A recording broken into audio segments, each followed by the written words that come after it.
Au peuple de Dieu. Vous savez, l'une des clés où est ça la kamuta réussi na vie, ils ont le choix.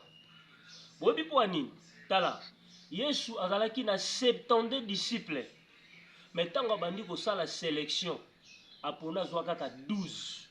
Pourquoi les 60 Yesu aboiraki bango? Parce que bazalaki important na vision na ye. Fala zwaka 12 disciples.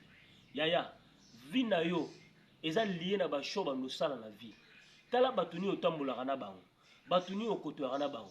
Boyebi na 1 Samuel chapitre 9, mokolo moko Bible ezoloba banesi ya Kisi ebungi azwi Saoul mwana na ye alobi kende luka banesi.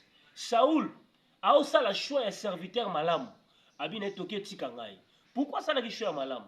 Oyebi ntango bakomi na espace ke banesi emonana te, serviteur na ye apesi ye conseil awa na vile eza na prophète moko soki tokei akoyebisa biso bisika banesi ezali. Bien aimé dans le Seigneur, faut yeba kako mpona bato.